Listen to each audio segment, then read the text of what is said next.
The Nuggets back in Denver for their home opener tonight. Here's a live look at Ball Arena. It's also where big changes are on the way with a proposed stadium district. That'll still take some years, but there are a lot of exciting changes coming up in Denver sports right now. Thanks so much for joining us this evening. I'm Mark Salinger. And I'm Jennifer Meckles. It's not the only sports-related plan drawing attention right now. 9 News reporter Evan Krugel is live outside Ball Arena with some new details on the future of the Broncos' new stadium site. Hey, Evan. Hey, Jenny. Yeah, exciting news tonight. Fans streaming out of Ball Arena. The Nuggets got their first win of the season in what is expected to be a really exciting season inside the arena. But I'll tell you what, there's a lot of changes happening outside as well, with the stadium district being planned by the Kroenke ownership group here in these parking lots. And today we learned the Broncos have taken their next step toward a future stadium just south of here. It's a complicated property. It is not a simple plot of land. Sometimes it can be tough to look at a property and imagine what it could become. It's going to be very different. For Denver Council member Jamie Torres, it's a weird shape. The shape of this property is just one piece of a complicated puzzle after the Broncos announced Burnham Yard as the preferred site for a new stadium and mixed-use district. There's a lot of concerns. There's a lot of questions. I think there's also a lot of enthusiasm, but cautionary, right? What does this mean? What does that mean? When will we know more about what is actually intended to be built? Torres says those questions will soon be answered after the Broncos agreed to something called a community benefits agreement. It will be one of the best ways for them to engage with community and hear what they want to see. And so we didn't even need an agreement letter. The Broncos proactively sent a letter to council members, to the neighborhood leadership, saying we're ready to come to the table with you. Torres says the agreement, which is a binding legal document, will benefit both sides by letting the community sit at the table. The benefit for the Broncos is that through this process, they secure community support, community buy-in. The benefit for the community is they have a say in certain things that happen on site. That could include things like requirements for affordable housing, a promise to hire people who live here, and guarantees to help existing small businesses stay here. All of these things become really important for whether or not a big development like that is built seamlessly into the community that it's coming into. Torres says she would not have voted yes on the project without this agreement in place, and says it's step one in a lengthy process to turn this site into a stadium. Now, the La Alma Lincoln Park Neighborhood Association held its first meeting on this week, basically going over what a CBA is and what sort of things that community would like to see included in that agreement. Now, it's worth noting Kroenke Sports and Entertainment also entered into a CBA agreement for that stadium district that's being planned here. So both big sports projects, certainly welcoming that community input, making sure community members have a seat at the table for these exciting projects. We're live tonight outside Ball Arena. Evan Krugel, 9 News. Okay, Evan, thank you so much. Well, we heard Evan talking about it there outside of Ball Arena. Big night for Denver Nuggets fans. Tonight was the home opener against the Phoenix Suns, and they took home a W. Yes, they did. What was it, 133-111, the win against the Suns. We caught up with some fans partying with Rocky ahead of tip-off, hoping the Nuggets can find their way back to a championship again this year. Championship window's back open. We're excited for what we can do. Cam Johnson is going to take us to the promised land. I guarantee it. I guarantee it. All right, you heard it here first. Johnson's the Nuggets' new starting forward after Denver traded Michael Porter Jr. this summer.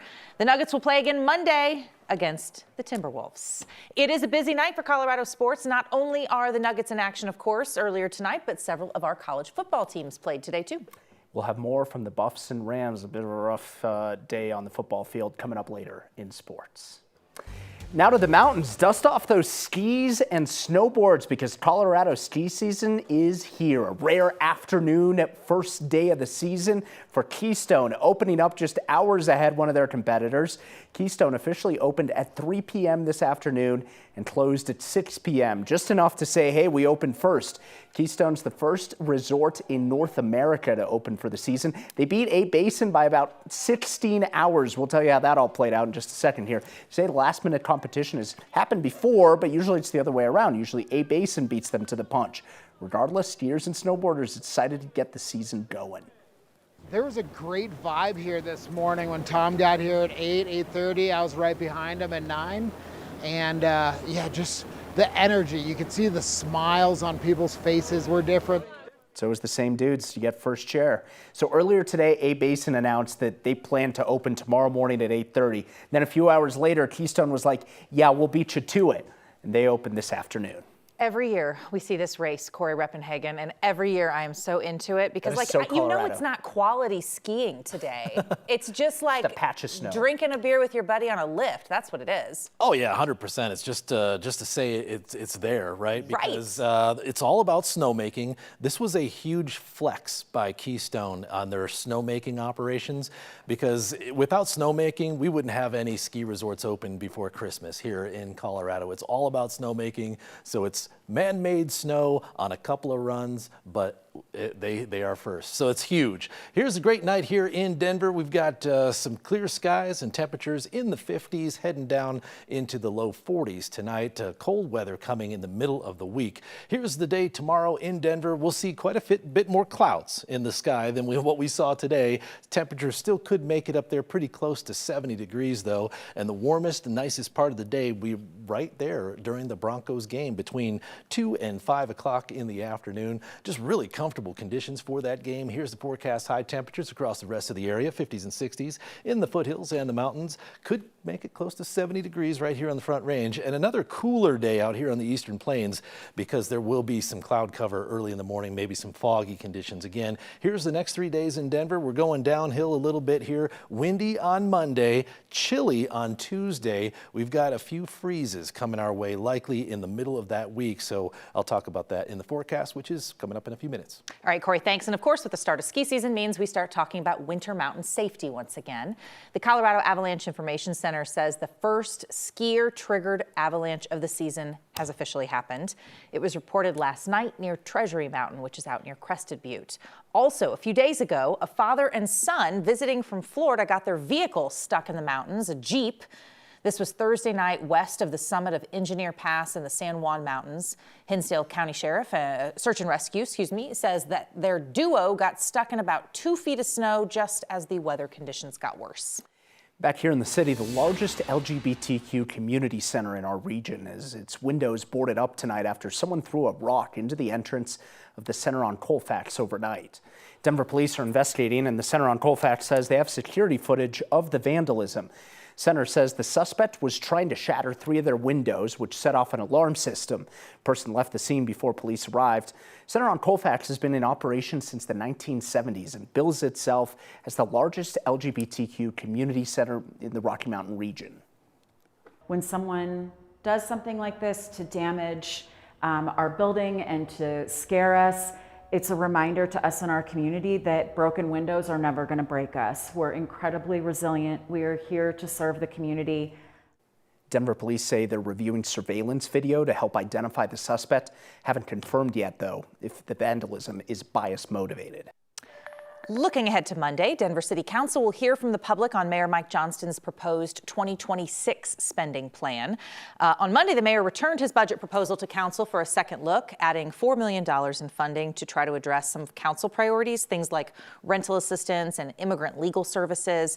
That then brings the city's proposed spending plan now to about $1.6 billion. The extra funding came from interest they earned on the city's remaining funds from the American Rescue Plan Act. This comes as the city is looking to close a $200 million budget deficit. So back to the public part, council will host public comment starting at 5 p.m. Monday. Speaking of budgets, Arapahoe County is also inviting their residents to weigh in on the county's proposed $670 million 2026 budget. County leaders presented the budget to commissioners early this week. It'll cover, of course, the essential services, but the proposed budget is $100 million more from where the county was last year. They faced some serious budget shortfalls in the past year. The money now comes from additional property tax revenue from a ballot measure passed by voters last November to try and fill that shortfall. Public hearing is set for Tuesday there in Arapahoe County. Commissioners are expected to adopt the final budget coming up on December 9th. In our other headlines, police are searching for whoever shot a man in Aurora earlier today. That shooting happened on Macon Street in the area of some apartment buildings. Investigators believe the suspect shot that man several times and then left the area. No word on how the victim's doing tonight. Police are trying to learn more about the suspect, but they do believe that the shooter and the victim both knew each other.